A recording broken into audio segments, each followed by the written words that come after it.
Assalamualaikum warahmatullahi wabarakatuh. Jumpa lagi dengan saya Tama dalam Ada Apa Gerangan. Bagaimana kabar kalian? Semoga selalu diberikan kesehatan dan juga rezeki yang cukup. Kali ini ada sebuah cerita berlatar pendakian Gunung Gede Pangrango, di mana menceritakan kerasnya usaha seorang pria bernama Niko yang mencari sahabatnya yang hilang di Gunung Gede Pangrango. Seperti apa ceritanya? Kita langsung saja. Teman-teman, ada apa gerangan? Ceritanya mulai dari sini.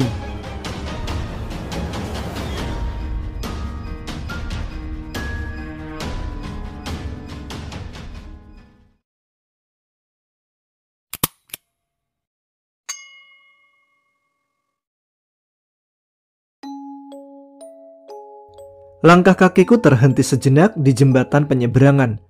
Rasanya berat jika kulanjutkan kaki ini untuk melangkah lebih jauh. Jika tidak ada pagar pembatas, mungkin sudah kuhempaskan sedari tadi tubuh ini. Sial. Akhirnya tumpah juga air mata ini. Memang sesak rasanya jika kutahan lama-lama, apalagi mengingat semua kebaikan yang ia lakukan selama ini kepadaku. Dia sahabatku yang hilang 1 bulan yang lalu di Gunung Gede Pangrango, Sukabumi, saat kami mendaki bersama. Kami mendaki 8 orang dan yang turun hanya 7 orang. 1 dari kami hilang, entah kemana. Sudah 1 bulan berlalu sejak gabungan tim SAR, Damkar, TNI, Polri, dan organisasi-organisasi lainnya dikerahkan untuk mencarinya. Tapi masih nihil, dan pencarian terpaksa dihentikan dulu. Jika bisa memilih, lebih baik aku saja yang menghilang dari muka bumi ini. Mungkin tidak akan ada orang yang menyesal dan menangisiku, mengingat kedua orang tuaku sudah meninggal. Saudara-saudaraku sudah berkeluarga semua. Aku hidup sendiri selama bertahun-tahun. Di saat tidak ada orang yang memperhatikan keadaanku, ia selalu datang menghibur, mengingatkan, dan mendukungku agar terus semangat melanjutkan hidup. Syukuri apa yang ada, Nick. Orang di luar sana banyak yang lebih susah daripada lu. Lu mending masih punya rumah dan saudara. Tiba-tiba aku teringat saat dia menasihatiku. Saat aku bertemu dengannya, aku memang bersyukur. Aku dipertemukan dengan saudara baru yang begitu memperhatikanku, selalu ada untukku, dan begitu baik kepadaku. Saat aku kehilangan ia di sana, rasanya seperti ada petir yang menyambar. Rasa bersalah yang teramat besar menggerogoti hati dan pikiranku, mengingat akulah yang mengajak ia untuk mendaki. Saat aku menemui orang tuanya untuk memberitahukan hal ini pun, aku tidak kuasa berkata-kata. Lidahku rasanya keluh, tubuhku gemetar hebat. Rasanya aku ingin menaruh mukaku di tempat lain agar tidak terlihat orang. Malu jika aku menyampaikan berita ini, mengingat aku jugalah yang meminta izin kepada orang tuanya untuk mengizinkan dia mendaki bersamaku. Tapi saat kembali, aku jugalah yang menyampaikan berita bahwa dia hilang. Bas, gimana pun caranya, gua pasti akan bawa lu balik. Gua janji. Tunggu gua, Bas. Aku bergumam. Tetes air mata tiba-tiba jatuh di punggung tanganku. Perlahan, gerimis mulai turun diikuti guyuran air hujan yang deras menutupi mataku yang basah. Aku berlari menuju halte di bawah jembatan penyeberangan untuk berteduh. Tatapanku kosong. Isi pikiranku hanya Bastian, Bastian, dan Bastian. Tiba-tiba, aku berpikir untuk meminta bantuan kepada orang pintar atau paranormal yang dapat melihat hal-hal gaib. Karena selama 1 bulan ini tidak ada tanda-tanda atau jejak mengenai tubuh Bastian. Aku pikir mungkin ia disembunyikan oleh makhluk astral di gunung itu. Ya, aku yakin itu. Tidak ada kata menunggu. Aku harus mengumpulkan sebanyak mungkin informasi mengenai paranormal yang terbukti ampuh. Aku ingin dia segera ditemukan. Aku berharap ia selamat dan masih hidup. Jika tidak pun, setidaknya jasadnya ditemukan. Aku bahkan belum mengucapkan terima kasih dan selamat tinggal jika memang ia ditemukan dalam keadaan tak bernyawa. Tuhan, kumohon, ampuni aku. Mungkin inilah satu-satunya cara agar aku dapat menemukannya. Aku mempercayaimu, Tuhan, tapi aku pun harus berusaha meminta bantuan orang lain agar ia segera ditemukan. Kumohon, bantulah kami, Tuhan. Aku masih bergumam. Setelah kurang lebih setengah jam aku berteduh, akhirnya hujan agak reda juga. Aku berlari kecil menuju apartemenku yang berjarak sekitar 1 kilometer dari halte. Sesampainya di apartemen, aku buka kemejaku dan langsung kuhempaskan tubuhku ke sofa yang nyaman. Karena lelahnya hari yang kujalani hari ini, mataku pun perlahan tertutup dan sesaat semua gelap gulita. Kamu kan yang waktu itu minta izin sama ibu untuk bawa Bastian naik gunung. Terus kenapa kamu selamat? Kenapa anak saya yang hilang? Kenapa? Teriak Ibu Marlina, ibunya Bastian, kepadaku hari ini. Aku tidak kuasa untuk membalas pertanyaannya, karena memang ini semua adalah kesalahanku. Goblok kamu, anak kurang ajar kamu, kembalikan anak saya, lanjut ayahnya yang memaki-maki diriku. Selama 1 bulan pencarian, selama 1 minggu sekali, aku melapor ke orang tua Bastian. Minggu ke-1 dan ke-2, mereka masih bersabar mendengar laporan dariku bahwa aku masih belum juga menemukannya. Walaupun setiap kali aku ke sana dan melapor, Bu Marlina selalu pingsan dan menangis. Barulah pada minggu ke-3 dan ke-4, mereka mulai menyerah kepadaku. Mereka mulai menjerit, berteriak, dan memaki-maki kepadaku. Ayahnya bahkan pernah menamparku sekali. Kalau tidak ada saudaranya yang menahan, mungkin aku ditinjunya juga. Mereka mulai emosi setiap kali aku melapor. Aku tidak berhak untuk melawan. Aku tidak berhak untuk membalas. Bahkan aku pun tidak berhak untuk menjawab. Aku hanya berharap dan selalu berusaha. Aku harus selalu yakin pada diri sendiri bahwa aku pasti akan menemukannya bagaimanapun caranya. Pasti. Aku dan dia. Aku, Niko, umurku 27 tahun. Aku bekerja di sebuah perusahaan swasta di Depok, Jawa Barat. Sejak SMP, hobiku hiking dan camping. Aku mengenal Bastian pada saat di universitas. Kami berada di fakultas dan jurusan yang berbeda. Tetapi, kami berada di klub yang sama, yaitu klub pecinta alam, yang berarti hobi kami sama. Pendakian pertama kami ialah Gunung Ciremai yang ada di Kuningan. Aku tidak tahu jika itu adalah pendakian gunung pertama baginya. Ia bilang, biasanya ia hanya mendaki bukit-bukit kecil biasa. Ia baru kali ini mendaki gunung. Sedangkan aku, waktu itu adalah pendakian kelimaku. Aku sudah terbiasa mendaki bukit, gunung, menyusuri hutan dan pantai. Sejak saat itu, kami mulai dekat dan sering bertemu satu sama lain. Setelah keluar dari universitas, kami bekerja di perusahaan yang sama. Karena perusahaan itu kebetulan milik teman kakakku, jadi aku dapat dengan mudah diterima bekerja di sana bersamanya. Dia adalah orang yang ceria, semangat, gigih, dan tangguh. Dia tidak akan jatuh jika hanya ditebas oleh angin lalu. Ia selalu tegar dan sabar dalam menghadapi masalah. Ia tidak pernah lari dari masalah. Ia bahkan selalu sempat menyemangatiku meski ia sendiri sedang dirundung masalah. Sedangkan aku orang yang ceroboh, mudah putus asa, dan mudah terpengaruh. Aku orang yang sial. Jika tidak ada dia yang selalu mengingatkanku dan meyakinkanku, mungkin aku sudah tinggal nama. Kami kenal sudah hampir 7 tahun. Dalam rentan waktu tersebut, aku sudah memiliki banyak kenangan bersamanya. Tentu tidak mudah bagiku menerima kehilangannya begitu saja. Dia sudah seperti saudara kandung bagiku. Ku baca pesan terakhir kami saat sebelum mendaki. Ia mengirimkan candaan yang masih selalu membuatku tersenyum jika membacanya kembali. Padahal awalnya itu hanya candaan garing. Tapi setelah ia tiada, aku menyadari bahwa pesan-pesan yang ia kirimkan kepadaku sangat berarti dan mungkin akan menjadi kenangan selamanya jika kami tidak bertemu lagi.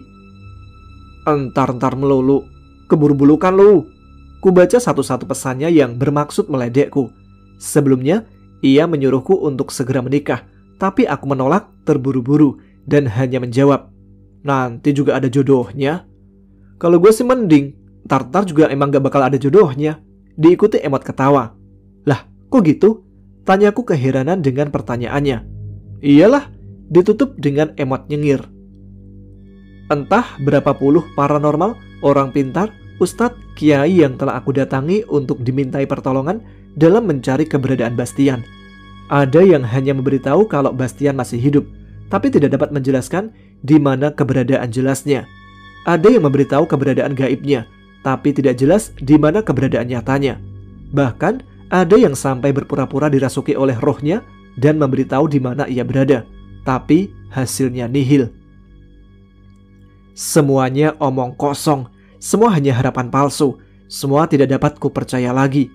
Tapi dalam hatiku, aku masih tetap berharap. Siapapun orangnya, dimanapun tempatnya, berapapun biayanya, pasti akan aku datangi meski nyawa taruhannya, demi kembalinya sahabatku. Selesai sholat zuhur pada saat jam istirahat di kantor, aku mendapatkan sebuah pesan singkat di smartphoneku. Nomor tidak dikenal, isi pesannya hanya alamat dan nama seseorang. Aku penasaran, siapa sebenarnya orang yang mengirimkanku pesan ini. Aku langsung menelpon nomor tersebut, tapi nomor yang Anda tuju tidak terdaftar. Itulah jawaban dari operator. Aku heran, kenapa nomor yang baru saja mengirimiku pesan tidak terdaftar? Apa ada kesalahan? Aku pikir mungkin pengirim pesan tidak ingin diketahui identitasnya sehingga langsung memblokir nomornya. Aku tidak banyak menaruh curiga. Yang penting aku sudah mendapatkan alamat yang menuntunku untuk mungkin bertemu dengan Bastian atau seseorang yang dapat membantuku untuk menemuinya. Apapun itu, akan kudatangi alamat ini. Aku berangkat pada akhir pekan ke alamat yang telah disampaikan kepadaku melalui pesan singkat dari nomor tidak dikenal tempo hari. Aku mengajak Dio temanku yang waktu itu ikut mendaki juga bersama Bastian. Karena Dio merasa dia juga mendapatkan tanggung jawab yang sama denganku untuk berusaha mencari keberadaannya. Alamat yang kami tuju berada di pelosok desa Kabupaten Sukabumi. Daerah yang jauh berada di selatan, tapi tetap masih satu kabupaten dengan Gunung Gede Pangrango tempat Bastian menghilang. Kami berangkat pada pukul 3 pagi, agar ketika sampai di sana, hari sudah siang. Dan kami menghabiskan waktu kurang lebih 9 jam untuk sampai di sana. Beberapa kali kami berhenti di tempat ramai orang untuk menanyakan alamat tersebut. Dan akhirnya, kami sampai juga di desa yang kami tuju. Desa itu memang jauh dari keramaian. Kampung yang kami tuju pun berada jauh dari jalan raya, sehingga kami harus memarkirkan dan menitipkan mobil kami di tepi jalan, dekat rumah warga sekitar. Setelah kami turun dari mobil, kami bertanya kepada warga yang kebetulan pemilik rumah yang kami titipi mobil. "Pak, maaf mau tanya, kalau rumahnya Pak Karta sebelah mana ya?" Tanyaku. Bapak yang kami tanyai rumah Pak Karta mengernyitkan dahinya tampak kebingungan dan bertanya-tanya. "Pak Karta? Pak Karta yang mana ya? Perasaan saya pernah dengar namanya, tapi lupa orang mana gitu ya," jawabnya sambil mengingat-ingat. "Tapi mungkin orang yang di dalam kali ya, Dek. Coba aja ke dalam, tanya sama orang sana. Di sini mah gak ada yang namanya Pak Karta," lanjutnya. Memang kampung yang dimaksud di dalam ini berada lebih jauh dari jalan utama kampung tersebut. Ada satu jalan yang menghubungkan kampung utama ke kampung yang berada di dalam. Kami pun permisi ke bapak pemilik rumah tadi untuk melanjutkan perjalanan ke kampung yang sebenarnya harus kami tuju. Jalan yang kami lalui adalah jalan setapak yang di kiri kanannya sebuah kebun yang lebih mirip seperti hutan kecil. Banyak pohon bambu yang tinggi menjulang, dan banyak juga pohon-pohon besar seperti beringin dan mahoni yang rindang, dan membuat teduh jalan yang kami lalui. Matahari hampir tidak terlihat di sepanjang perjalanan kami, saking rimbunnya pepohonan. Setelah kurang lebih 10 menit kami berjalan, tampak dari kejauhan rumah-rumah warga terlihat. Akhirnya, kami mempercepat langkah kaki agar segera sampai di sana. Anehnya, padahal kami sudah setengah berlari menuju kampung tersebut.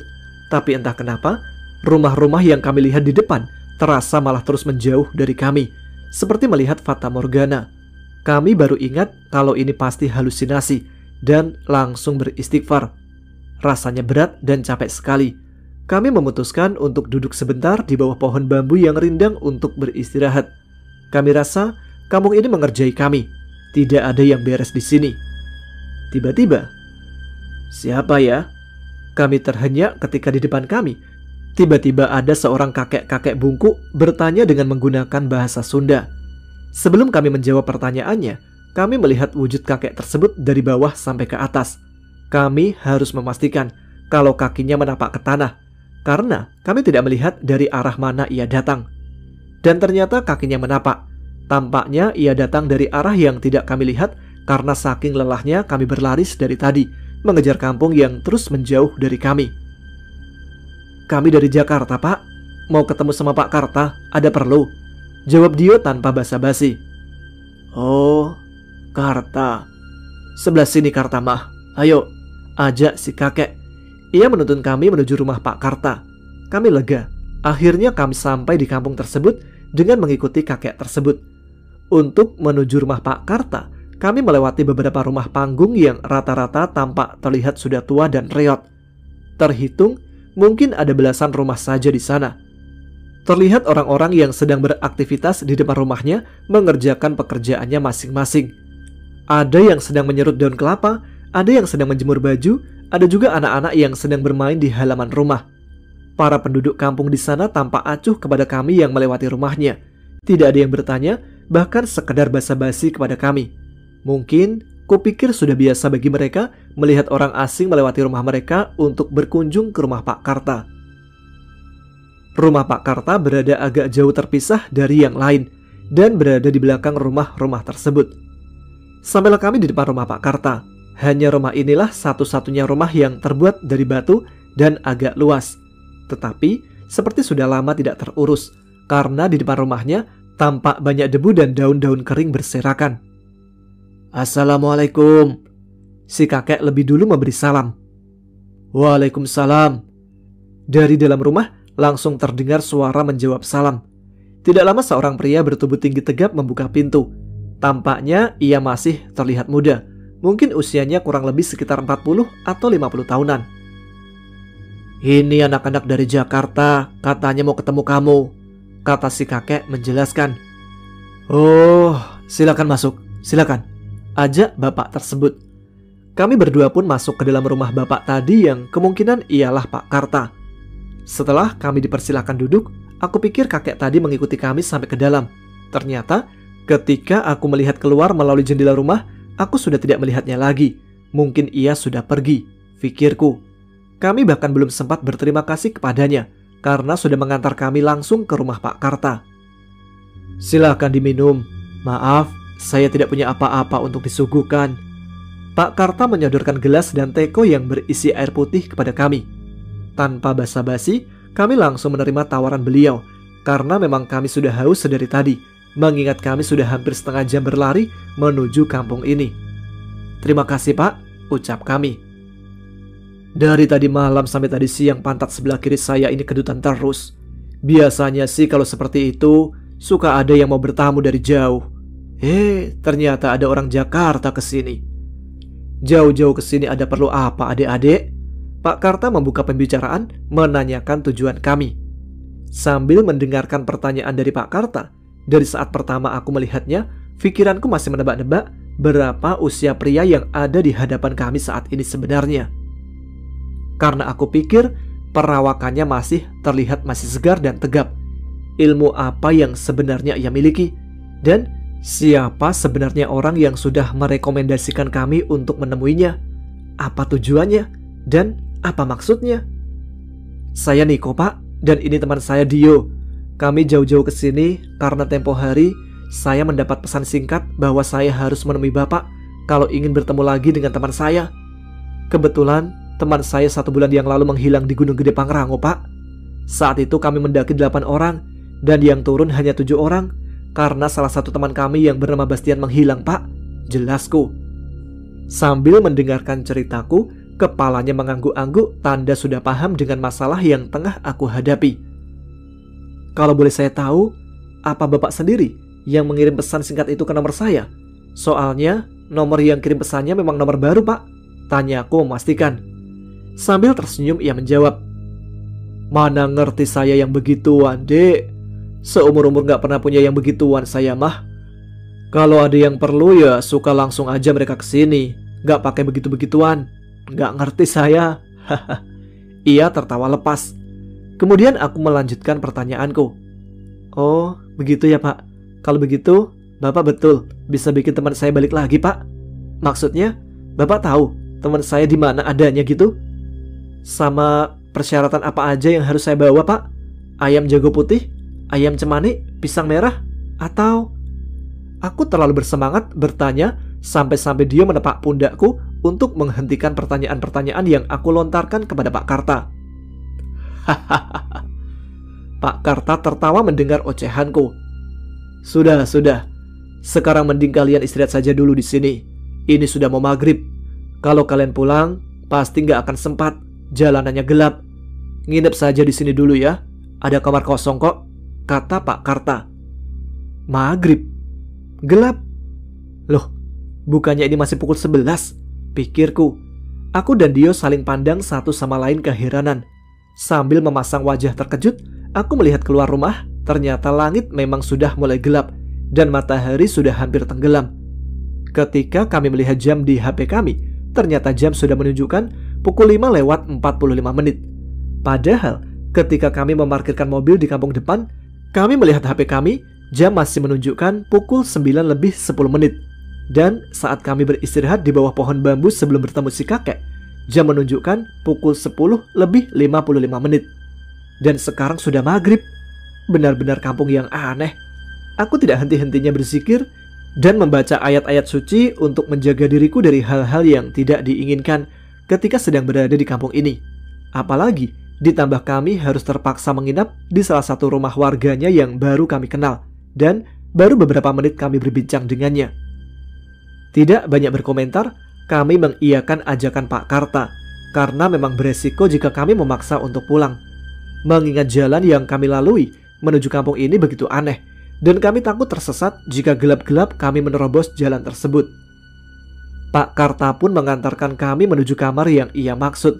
Ia juga menunjukkan arah menuju kamar mandi yang tidak jauh dari kamar kami berada. Rumah ini hanya terlihat luas di luar. Di dalam rumah ini ternyata tidak terlalu luas. Terlihat biasa seperti rumah-rumah sederhana kebanyakan. Yang aku lihat sejauh ini hanya ada 2 kamar, 1 ruang tamu, 1 ruang tengah, 1 dapur, dan 1 kamar mandi.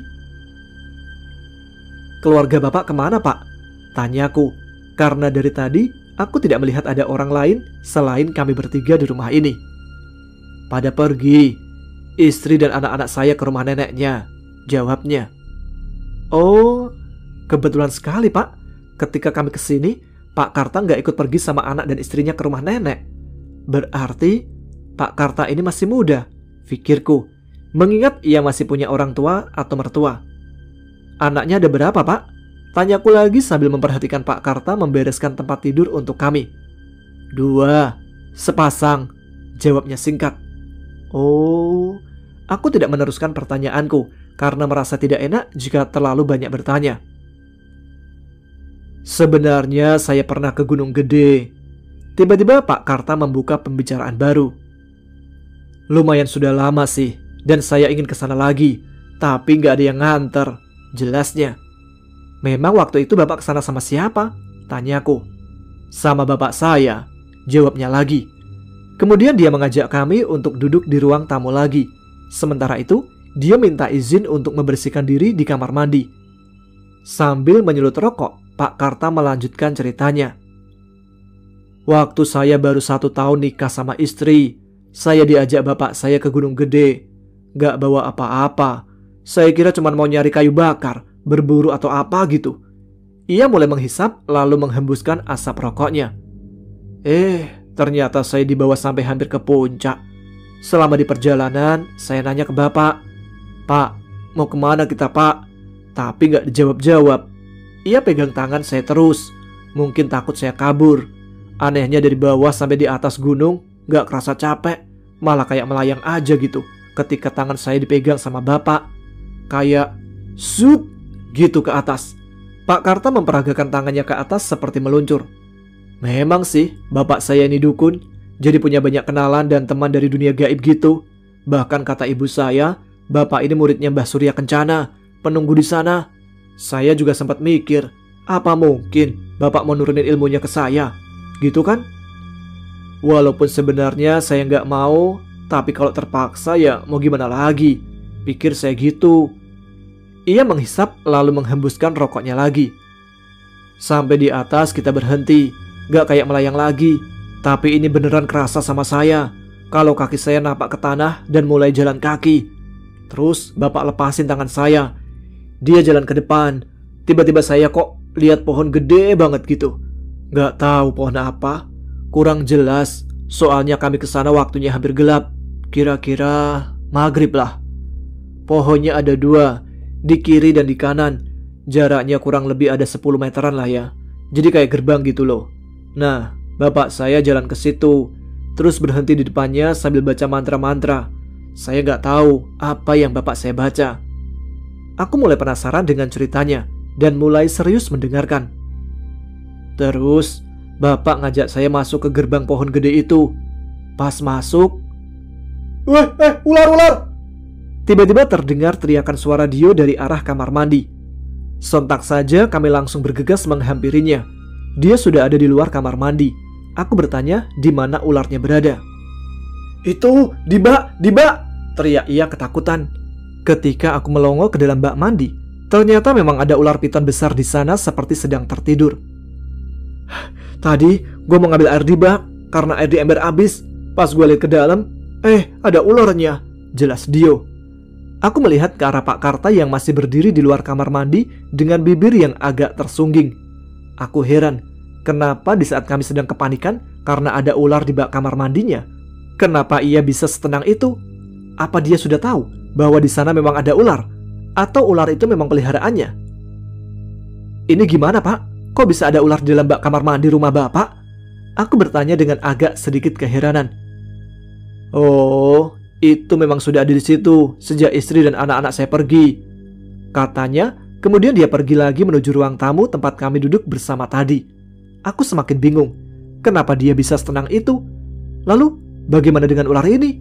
Bagaimana kami bisa bersih-bersih jika ada ular di dalam bak airnya?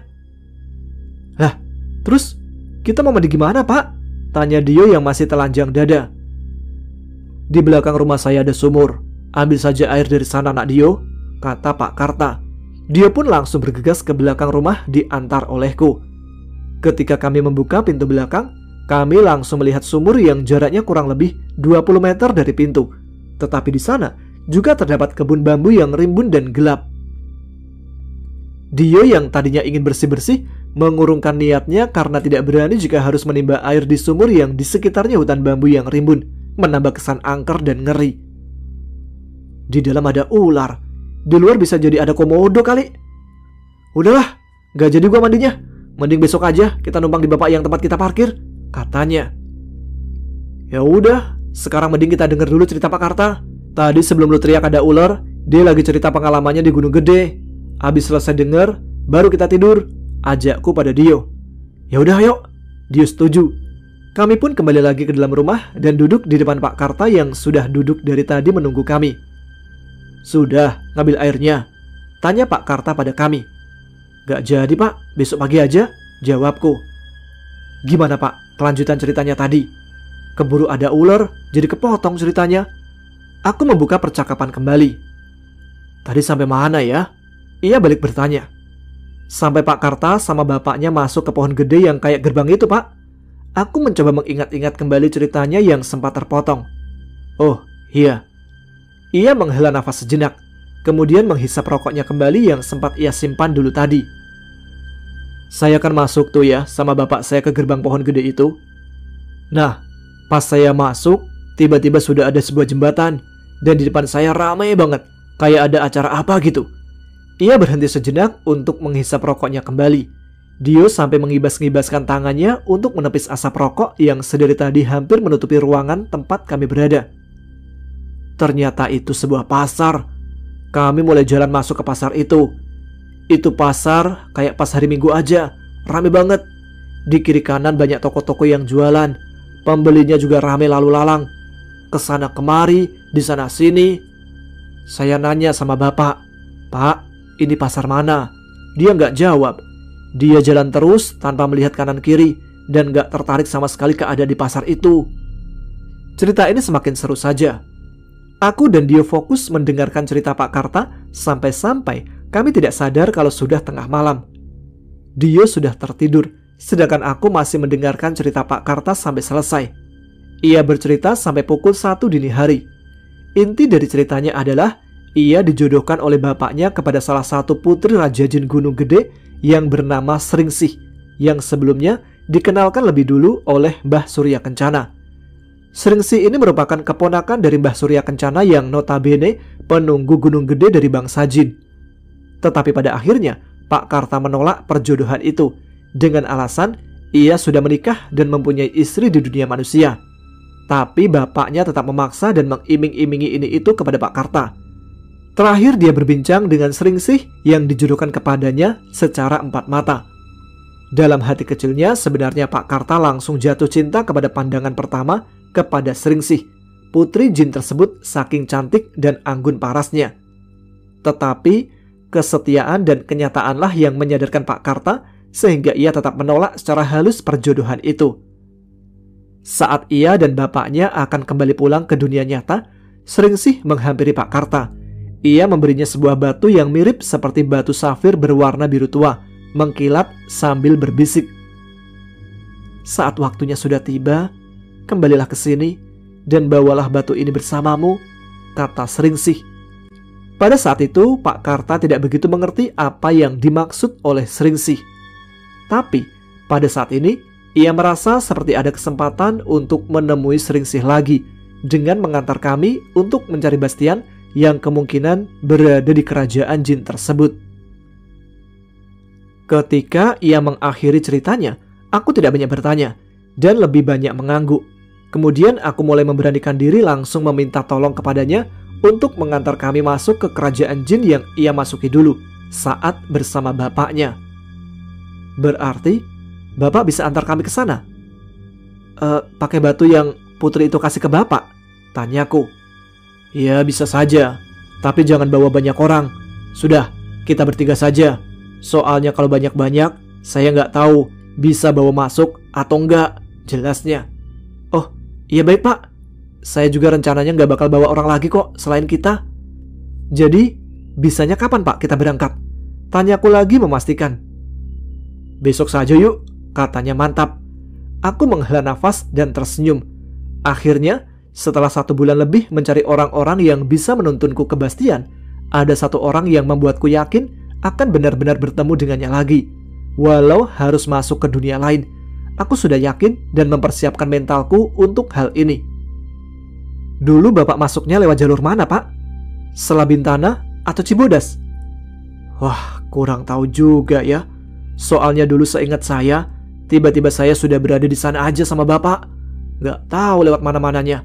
Pokoknya sudah ada di sana aja, jelas beliau. Ya juga ya, pikirku. Pak Karta kesana kan dibawa bapaknya yang dukun. Mungkin saja mereka kesana dengan cara teleportasi. Kalau begitu, aku saja yang memutuskan perjalanan ini mengambil jalur mana. Kita ambil jalur Cibodas saja ya pak. Yang paling dekat, saranku. Gimana baiknya saja, saya ikut kalian, kata Pak Karta. Seakan-akan rasa lelahku sudah hilang. Tiba-tiba, dia membangunkanku yang tertidur sambil duduk di kursi tempat aku mendengarkan Pak Karta bercerita. Aku terkejut. Apa semua cerita Pak Karta itu hanya mimpiku? Aku menguap sambil menggosok-gosok mataku dan kulihat Dio dan Pak Karta yang ada di hadapanku sudah tampak rapi. Ternyata semalam aku tidak sadar sudah memejamkan mataku dan tertidur di sana. Pak Karta bilang ia tidak tega membangunkanku yang seperti sangat kelelahan. Makanya ia membiarkanku tidur sambil duduk seperti itu. Berarti cerita itu memang benar dan bukan mimpi, pikirku. Berangkat sekarang pak? Tanyaku. Iya, ayo, jawab Pak Karta dan Dio kompak. Bersih-bersih dulu kek, sana di belakang. Airnya udah penuh di ember. Jangan lihat ke bak, ularnya masih ada. Tapi gak ganggu kok, kata Dio menyuruhku. Aku pun bergegas ke kamar mandi untuk sekedar membersihkan badan dan wajahku yang dari kemarin belum tersentuh air sedikit pun. Rasanya agak lengket dan tidak nyaman. Untung aku membawa satu baju ganti di mobil. Jadi terpaksa aku harus mengganti bajuku di mobil nanti. Begitupun dengan Dio, dia belum ganti baju. Tas kami tinggalkan di dalam mobil karena kami pikir tidak akan sampai menginap di kampung itu. Setelah aku siap, kami pun berangkat. Pak Karta menutup pintu rumah tanpa menguncinya dan tanpa membawa apa-apa. Hanya baju yang ia pakai dan batu yang Sringsih berikan saja yang ia bawa. Pintunya gak dikunci pak? Tanyaku kepadanya. Gak usah, orang sini pada baik-baik kok. Gak akan ada yang masuk seenaknya. Bapak gak bawa apa-apa? Yakin? Tanyaku lagi. Udah, ini aja cukup, jawabnya singkat sambil melihat batu yang akan digunakan untuk masuk ke dalam gerbang pohon nanti. Lalu ia memasukkan batu itu ke kantong celananya.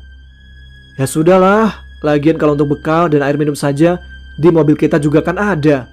Jadi Pak Karta nggak usah repot-repot bawa apa-apa lagi, kata Dio. Betul juga, pikirku. Mulailah kembali perjalanan kami keluar dari kampung dalam ini. Sama seperti pada saat kami sampai di kampung tersebut. Para penduduk di sana tidak ada satupun yang peduli kepada kami yang sedang melewatinya, meski kami sudah merengkuh dan bilang permisi. Pak Karta yang berjalan di depan kami pun sama sekali tidak ada yang menyapa, atau beliau sendiri yang menyapa penduduk sekitar. Ia hanya berjalan tenang keluar menuju jalan yang pernah kami lalui saat masuk ke kampung ini. Tidak sampai 20 menit, kami sudah sampai di kampung utama tempat kami memarkirkan mobil. Aku melihat HP-ku yang sudah hampir mati, pukul 6:30 pagi. Tadi kami berangkat dari rumah Pak Karta sekitar pukul 6:15 menit. Kebetulan bapak pemilik rumah yang kami titipi mobil keluar. Sudah ketemu Pak Kartanya ya, A? Tanyanya kepada kami. Sudah Pak, ini kita mau berangkat lagi, jawabku. Loh, cepat sekali. Tidak mampir dulu ke sini, tawarnya basa-basi. Tidak Pak, makasih. Kita juga buru-buru kok mau ke kota, jawab Dio. Oh gitu. Ya. Silakan, katanya. Kami pun tidak lupa memberi selembar rupiah kepada bapak pemilik rumah tersebut sebagai tanda terima kasih sudah mau kami titipi mobil untuk parkir. Ia tampak senang dan berterima kasih berkali-kali kepada kami. Aku membukakan pintu dan mempersilahkan masuk Pak Karta ke dalam mobil. Silakan Pak. Pak Karta pun masuk. Kemudian aku membuka bagasi mobil untuk mencari baju ganti untukku dan Dio. Sebelum kami berangkat, kami mengganti baju dulu di dalam mobil. Bapak pemilik rumah masih menunggu keberangkatan kami di depan rumahnya. Setelah selesai mengganti baju, kami langsung berpamitan dan berangkat. Mampir gimana? Kita udah semalaman nginep juga, malah ditawarin lagi, kata dia menggerutu sambil menyetir. Lagian juga, dia nggak lihat apa Pak Kartanya ada? Malah nanya udah ketemu apa belum. Lanjutnya agak meledek cara basa-basinya bapak pemilik rumah. Ya mungkin emang nggak kenal kali ya Pak, saking agak jauhan rumahnya, tanyaku pada Pak Karta. Oh iya, memang pasti nggak akan kenal dia sama saya, soalnya dia orang baru di sini, jawab Pak Karta. Oh, pantes, kata kami berdua bebarengan. Di perjalanan, Pak Karta mulai menceritakan lagi kisahnya. Kata bapak saya sih, jalan masuk ke sana itu sebenarnya ada 7. 1 dari jembatan atau gerbang pohon yang mau kita ambil sekarang ini. Terus yang kedua itu lewat danau. Danau? Potongku. Maksudnya, telaga biru itu ya Pak? Tanyaku. Bukan telaga. Maksud saya danau yang di kerajaan jinnya. Kalau di dunia nyatanya itu bukan danau. Katanya kalau kita bisa lihat hal gaib atau tiba-tiba kita lihat padang rumput yang luas banget di sekitar jalan menuju gunung gedenya itu. Nah, itu yang namanya danau. Jadi itu pintu masuk yang kedua.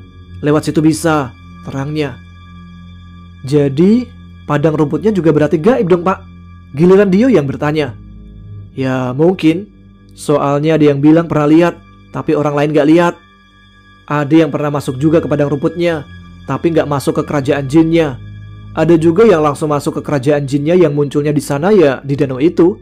Lanjut Pak Karta lagi. Lah, kalau muncul di danau berarti tenggelam dong Pak? Tanya Dio lagi. Ya nggak tahu. Saya juga kata bapak saya, kalau nyoba nyari atau masuk lewat sana, saya nggak pernah, jawabnya. Terus Pak, aku tidak sabar mendengar kelanjutan ceritanya. Terus jalan yang ketiga itu katanya dari bawah gunung. Jadi di kaki puncak itu ada semacam jalan setapak yang nuntun kita ke atas, terus masuk ke kerajaan jin sana. Tapi saya juga nggak tahu jalan itu di mana. Nggak pernah saya nyari dan nggak pengen tahu juga. Biasanya orang yang masuk jalan situ katanya sebelumnya ia lihat kalau jalan itu kayak semacam jalan aspal yang luas banget dan menarik orang yang mau melewatinya. Jadilah dia masuk ke kerajaan jin itu, jelasnya. Nah, kalau jalan yang keempat sampai ke-7 itu saya nggak tahu. Bapak saya ceritanya cuma sampai 3 pintu, yang lainnya nggak cerita, sambungnya. Perjalanan dari kampung Pak Karta menuju Cibodas, Cianjur lumayan agak jauh. memakan waktu kurang lebih 6 jam perjalanan. Aku yang masih mengantuk memutuskan untuk tidur kembali di mobil. Baru beberapa menit ku pejamkan mata, dia membangunkanku. Ternyata mobil kami sudah berhenti di samping warung yang berada di pinggir jalan. Letaknya agak terpencil, jauh ke sana kemari, jauh dari tempat keramaian. Hanya ada jalan raya di depan dan pemandangan yang luas memanjakan mata di belakang warung tersebut. Kok berhenti di sini, Yok? Gak cari makan di tempat ramai aja? Bisikku pada Dio sambil sesekali mengucek mataku. Gua gak kuat lapar nih. Makanya pas kebetulan lihat warung di pinggir jalan ini, langsunglah gue berhenti. Daripada cari yang lain lagi, siapa tahu lebih jauh kan? Kita kan belum makan dari kemarin. Dia menjawab sambil berjalan menuju warung tersebut. Tercium bau aroma gorengan sangat menggugah selera dari arah warung tersebut. Aku dan dia bergegas mempercepat langkah. Assalamualaikum, permisi. Waalaikumsalam. Terdengar suara perempuan dari dalam warung. Gorengannya berapaan, Bu? Tanyaku. 1000-an. Mangga? Suara itu terdengar kembali. Tapi ibu pemilik warung belum keluar, bahkan sekadar untuk menampakkan batang hidungnya pun tidak. Mungkin ia sedang sibuk di dalam. Saat aku baru memakan satu bakwan, tiba-tiba aku baru ingat kalau kami saat itu tengah bersama Pak Karta. Lah, Yok, Pak Karta kemana? Tanyaku pada Dio dengan wajah panik. Aku hampir lupa pada orang yang akan mengantar kami ke Gunung Gede, saking tergodanya dengan aroma gorengan di warung itu. Ada di mobil, udah gue ajak turun, tapi dia bilang gak usah, mau nunggu di mobil aja katanya. Jelas Dio. Lah, kan dia juga belum makan kali, Yok. Kasian, ntar kelaparan dia. Suaraku agak keras. Kalau beliau gak makan, bisa-bisa kita repot jadinya. Udah, kita bungkusin aja gorengan sama lontongnya ini, biar dia makan di mobil nanti, usul Dio. Oh, iya deh. Aku melanjutkan makan gorengan dan lontong yang tersedia masih hangat di depanku. Entah sudah berapa banyak yang aku makan, aku lupa menghitungnya. Aku dan dia memesan kopi kepada ibu pemilik warung. Sambil menunggu kopi kami siap, aku kembali ke mobil untuk memastikan keadaan Pak Karta. Pak, ngopi dulu yuk, Pak. Kubuka pintu mobil belakang. Tapi tidak kutemukan Pak Karta di dalamnya. Ku tutup kembali pintu mobil dan segera berlari menuju Dio yang masih menikmati makanannya. Yo, Dio, Pak Karta kemana yo? Dia nggak ada dalam mobil. Aku berteriak panik memberitahu Dio bahwa Pak Karta tidak ada. Ketika aku menghampiri Dio, entah datang dari mana, tiba-tiba Pak Karta sudah duduk di samping Dio. Aku yang berada di samping sebelah kanan Dio terperanjat kaget melihat Pak Karta yang sedang duduk di sebelah kirinya. Apaan sih lo? Dari tadi Pak Karta di sini juga, kata Dio. Iya kan, Pak? Pak Karta tersenyum dan mengangguk. Lah, tadi katanya Bapak lagi di mobil, tanyaku pada Pak Karta. Iya, karena kalian lama jadi saya ikut turun. Saya juga lapar, mau ikut makan dan ngopi, jawabnya santai. Aku yang masih kebingungan duduk dengan tangan menggaruk kepala yang tidak gatal. Seingatku, pada saat aku berjalan menuju mobil, Pak Karta belum ada duduk di samping Dio. Tapi pada saat aku melihat isi mobil, dia sudah ada di sana. Apa dia keluar lewat pintu mobil sebelahnya? Iya sih, mungkin seperti itu, gumamku dalam hati. Kurai kembali lontong yang tinggal tersisa satu lagi. Tidak lama, pintu warung berderit terbuka. Pandangan kami semua tertuju pada pintu tersebut. Kemudian, keluar seorang perempuan parubaya yang membawa nampan berisi 2 kopi hitam. Silakan. Si ibu pemilik warung menyimpan kopi tersebut di depan meja tempat kami duduk. Tolong kopinya tambah 1 lagi ya, Bu, pinta Dio kepada ibu itu. Loh, yang ini belum habis kok sudah minta 1 lagi, kata si ibu sambil tersenyum. Ini loh, Bu, buat bapaknya, timpalku pada si ibu sambil menunjuk ke arah Pak Karta yang sedang menikmati pisang goreng. Ibu pemilik warung melongo ke arah yang aku tunjuk. Dengan wajah kebingungan, ibu hanya mengangguk dan mengiyakan permintaan kami. Oh, iya sebentar. Ia kembali ke dalam warungnya dan membuatkan 1 buah kopi kembali untuk Pak Karta. Kemudian tanpa keluar dari warung, ia menyodorkan kopi tersebut lewat depan warungnya. Silakan. Hatur nuhun, Neng. Pak Karta berterima kasih kepada si ibu pemilik warung. Kami yang mendengar ucapan Pak Karta bebarengan menengok ke arahnya. Neng, bukannya Neng itu digunakan untuk perempuan yang lebih muda ya? Kenapa Pak Karta manggil sebutan ibu pemilik warung yang kelihatan lebih tua dari Pak Karta dengan sebutan Neng? Apa aku salah dengar? Tidak ada jawaban sama-sama dari si ibu. Tampaknya ia melanjutkan kembali menggoreng gorengan yang lain karena terdengar suara decikan minyak goreng dari dalam warung. Mungkin aku emang salah dengar, pikirku.